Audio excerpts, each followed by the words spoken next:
Hairo, the former lower-known origins. However, much before he became a demon moon, he came face-to-face with Shinjuro Rengoku, Kyojuro Rengoku's father, and the original flame, Hashira of the Taisho era. However, this version of Shinjuro was very different, as he was on the verge of a mental collapse and heavily drunk, which prompted the former Hashira to play with Hairo instead of killing him in one swoop. In the end, Hairo survived due to Shinjuro's careless attitude towards fighting. However, he was traumatized deeply after the encounter.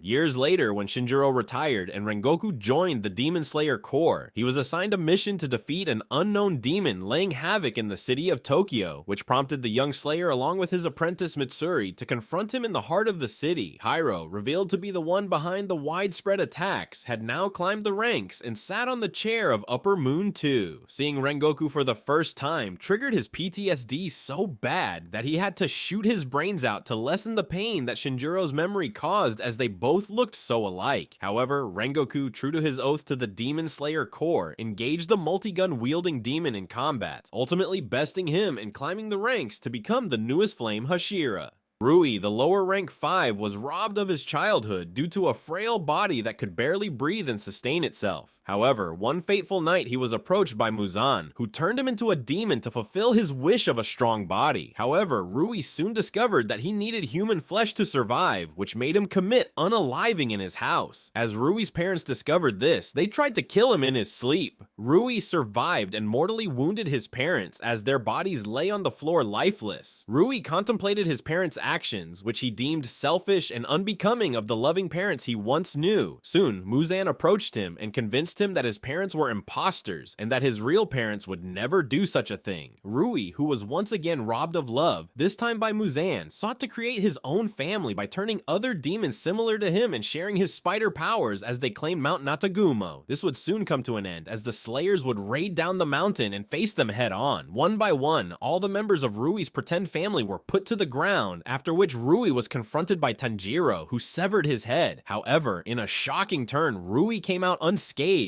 but his luck would run out once again as Gyu, the water Hashira, came to Tanjiro's rescue and beheaded him. In the last moments of his life, Rui was seen begging for his parents' forgiveness as he was being pushed down to the depths of hell.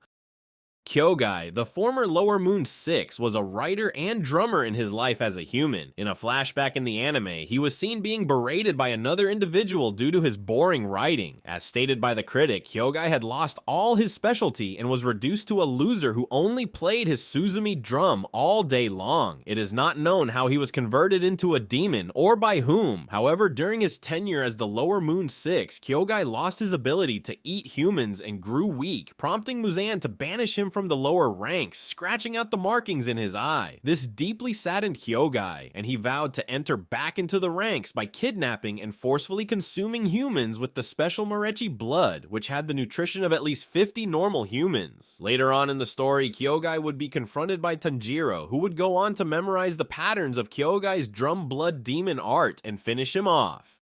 Enmu, the Lower Moon 1, had a very complicated past. Ever since he was a kid, Enmu had difficulty differentiating between dreams and reality. As he grew older, he took up the persona of a doctor and would pretend to heal his patients while actively hypnotizing them, essentially making them believe that their incurable diseases were gone. As the patients would go on to realize that they had been fooled, the truth was always revealed at the end, but it didn't do much to dissuade Enmu from discontinuing his sham. Enmu would later go on to encounter Muzan, an encounter that left his guts in Muzan's mouth as the former would take in his few final breaths. But in those final moments, Enmu displayed his envy, stating how glorious Muzan was as he didn't worry about feeling pain. This got Muzan intrigued, and he revived him as a demon, but Enmu couldn't find him when he woke up. Enmu worked hard for decades to rise up to the rank of Lower Moon 1, wherein he was ultimately summoned by Muzan, along with the other lower demons in the Infinity Castle following Rui's death. He would go on to impress Muzan with his devotion once again, receiving more of Muzan's blood to increase his power. A few days later, Enmu would trigger his plan to take control of a train and eat the humans traveling in it every night. Finally, he was confronted by a joint effort of the Kamaboko squad and the Hashira Rengoku Kyojuro, who would go on and defeat him in a high-stakes battle with 0 civilian casualties.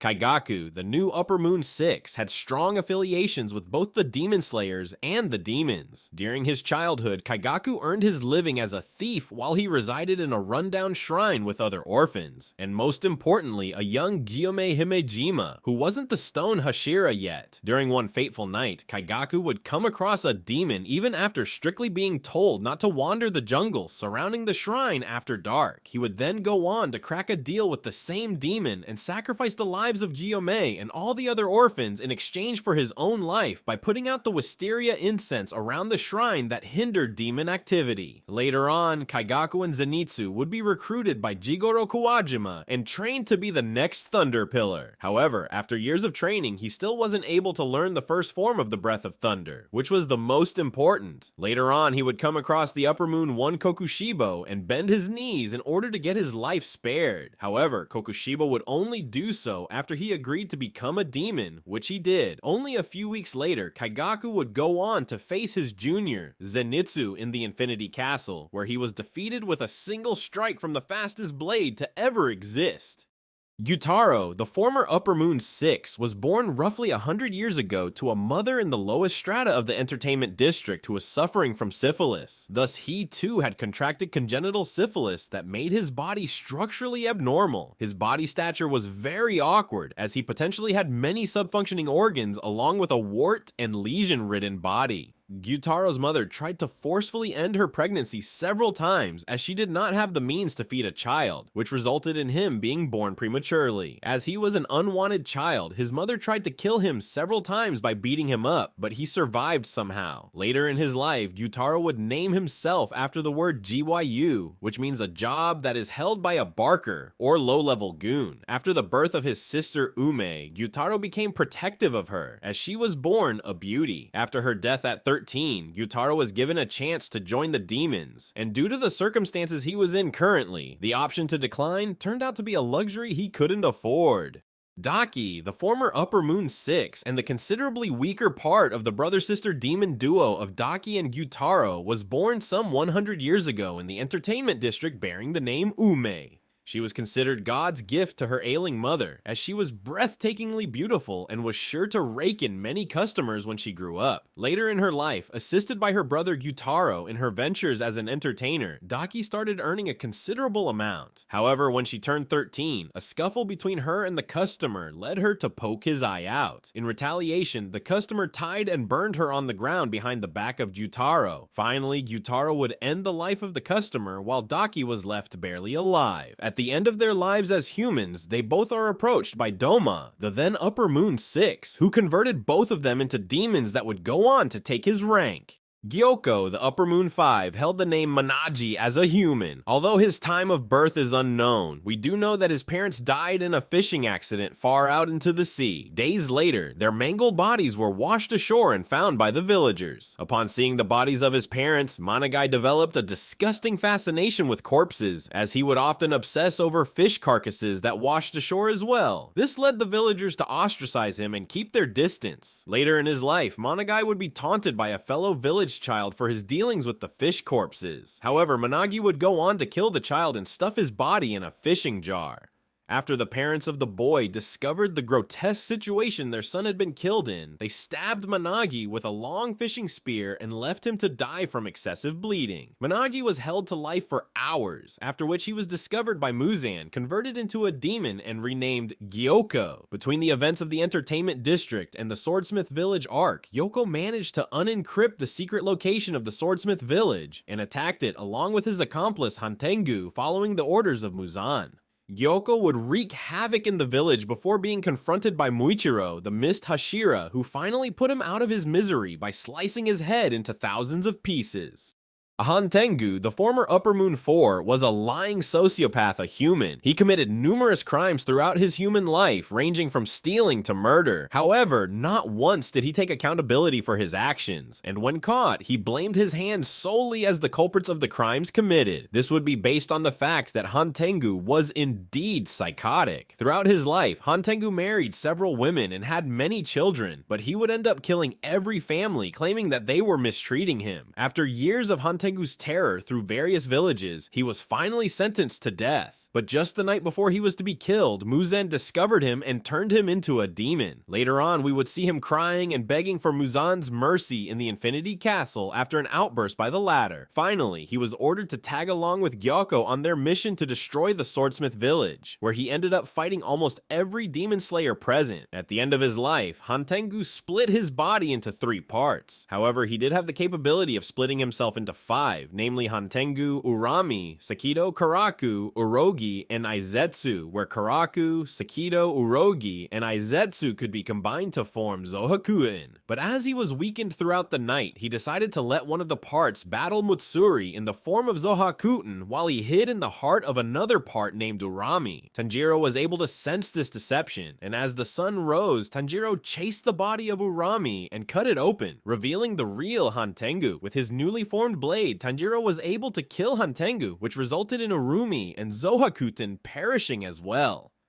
Nakime, the Upper Moon 4, was an amateur biwa player before becoming a demon. However, she had deeper struggles than just music. She was married to a gambling addict who would harass her and gamble her earnings away. One fateful night, Nakime's husband gambled her stage name, Kimono, which angered her to such an extent that she ended up murdering him. With the time of the performance fast approaching, Nakime put on an old tattered kimono and played the biwa anyway. Her trembling hands due to having committed a murder helped her play the biwa flawlessly, earning her the highest praise she ever received. Thus Nakime killed one person before each biwa performance to replicate the soulful music at the expense of a stranger's life. However, her luck soon came to pass as she decided for Muzan to be her next victim, which didn't turn out as she expected. Muzan, however, was impressed by how she was able to search him after just spotting him at once, so he decided to spare her life if she became a demon. Nakime accepted and through the years climbed through the ranks. After a few hundred years, she was once again seen summoning the lower demons in her domain, called the Infinity Castle, created by one of the strongest blood demon arts in the series. She joined in during the meetings of the Upper Moon, as well as a few months later. In the final act of her life, Nakime tailed and trapped all the members of the Demon Slayer Corps inside the Infinity Castle. However, she was soon confronted by Mitsuri and Obanai. As the two Hashiras struggled to fight Nakime in her domain, they were aided by Yushiro, who took control of Nakime's mind. Muzan got to know of this development, and a tussle began between him and Yushiro to take control of her mind. Finally, Yushiro won and pushed the entire Infinity Castle onto the surface of the earth, after which Nakime's brain melted in itself as Muzan killed her due to her alleged incompetence.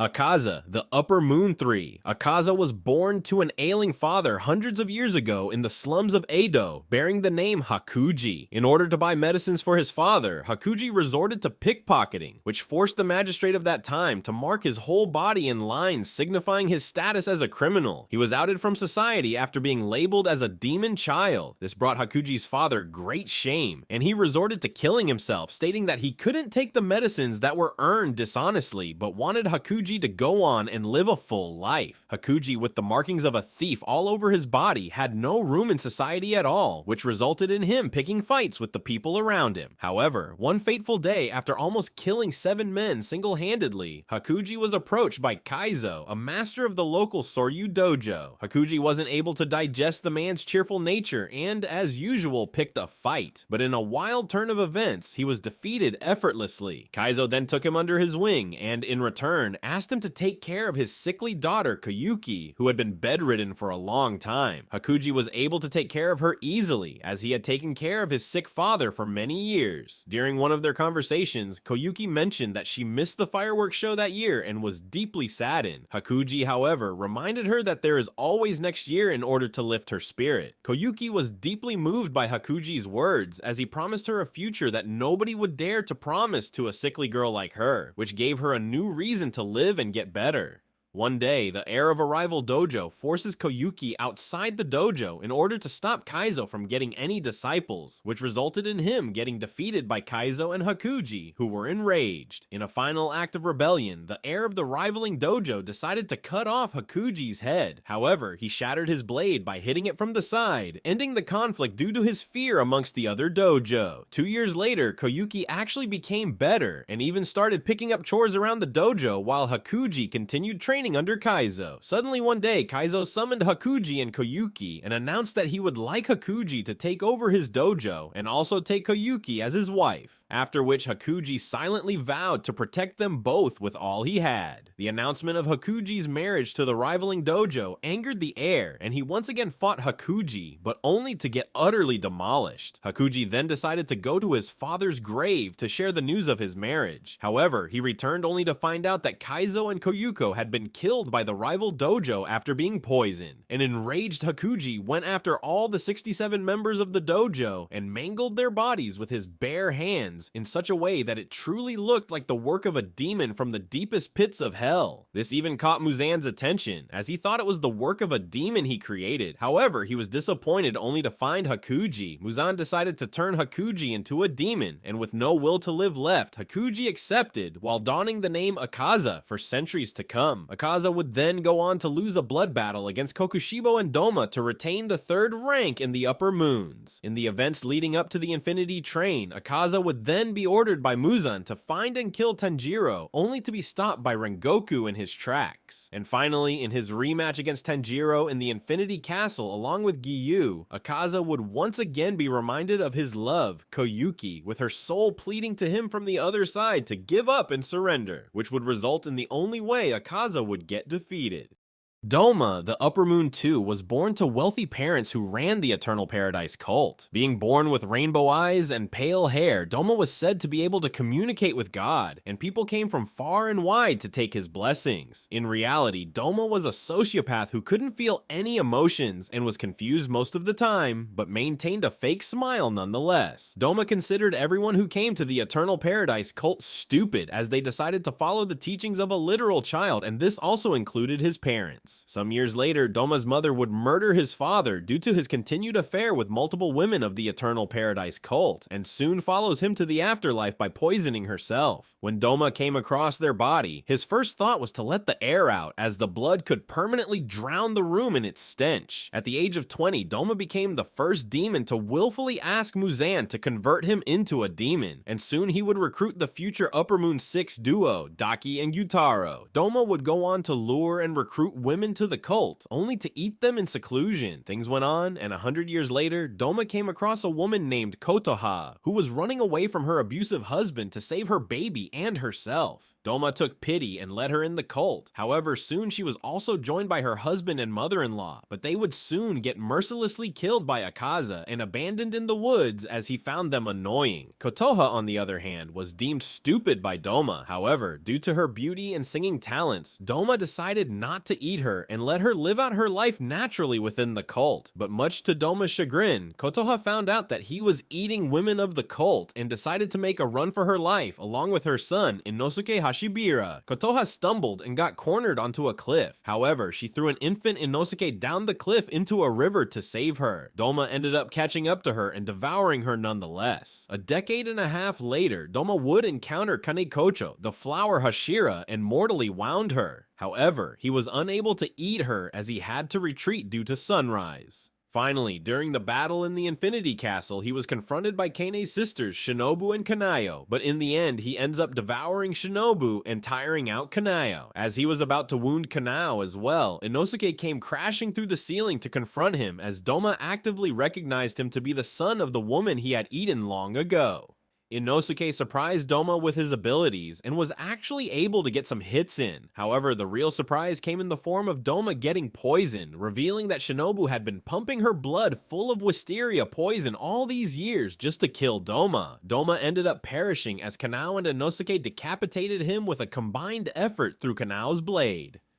Kokushibo, the upper rank 1. Kokushibo holds the most intimate history with the Demon Slayer Corps than any of the other demons, and that includes Muzan. Kokushibo was born in the Sengoku era and was given the name Michikatsu, whereas his twin was named Yorichi. Michikatsu was set to inherit the family name, whereas Yorichi was set aside from everything and was destined to be sent to a monastery when he came of age. Michikatsu pitied Yorichi's conditions. However, he would soon come to envy him as he would learn of his prowess in sword swordsmanship and his unadulterated love for him. Michikatsu became jealous as he was proved to be the second fiddle when his family sent an envoy to rescue Yoriichi from the monastery he was sent to, owing to his swordsmanship, and make him the next head of the family. However, Yoriichi was never found, making him the next head. Years later, Michikatsu took a wife and took over the family as its sole head. However, one fateful night, his envoy was swarmed by demons, and he was finally saved by none other than an adult Yoriichi who had honed his skill to a godly level. Michikatsu decided to leave his family and wealth behind to join the Yoriichi in the Demon Slayer Corps and learn his breathing technique, the breath of the sun. However, unlike every other slayer of that time who tried to learn sun breathing, Michikatsu failed and had to create a branch called the breath of the moon. Soon, like other Hashiras, Michikatsu would go on to unlock the transparent world technique as well as the Demon Slayer mark. However, when the Hashiras suddenly started dying one after the other, Michikatsu realized that his time would soon come as well. Fearing death, Michikatsu stumbled across Muzan, who offered him eternal life in exchange for the head of the Demon Slayer Corps of that time. Michikatsu's transformation took a grueling 3 days, after which he brought Muzan the head of the Ubuyashiki family, leaving his young son to inherit the burden of the Corps, and taking the name Kokushibo. Time went on, and 60 years after becoming a demon, Kokushibo encountered an old Yoriichi. Baffled that Yoriichi had survived the curse of the Demon Slayer mark, Michikatsu took his stance to fight Yoriichi. However, he was once again proven to be inferior to him in every sense, as Yoriichi shed a tear looking at Kokushibo's condition and unleashed an attack that almost killed Kokushibo. Realizing that he might die, Kokushibo turned to face and defeat Yoriichi. However, he realized that Yoriichi's heart had stopped mid-battle and he died standing. An enraged Kokushibo cut Yoriichi's corpse into 2 parts, as the reality that Yoriichi died undefeated had set in his psyche. About 200 years later, Kokushibo fought and defeated a demon slayer that could eat demons and take their abilities. And about 500 years later, Kokushibo came across Kaigaku, whom he promptly defeated and converted into a demon. Finally, Kokushibo was confronted by his descendant Muichiro Tokito in the Infinity Castle. However, he chopped his arm off and impaled him into a wall. Soon he would go against Genya, Sanemi, and finally against Ubume. Throughout the battle, he was able to hold his own against all the 3 slayers, and even when Muichiro joined the fight once again, he was able to fight them on equal footing. When Kokushibo's head was finally cut off with a mutual effort by the 4 slayers, Kokushibou pushed past his limits and actually grew his head back up, transforming into a hideous form. As Sanemi went to deliver another blow, he promptly saw his form in the wind's Hashira's blade and contemplated everything he had done to gain power, just to look like a monstrosity and struggle against inferior beings. He finally let go of his grip on life and fell into hell as his body crumbled away.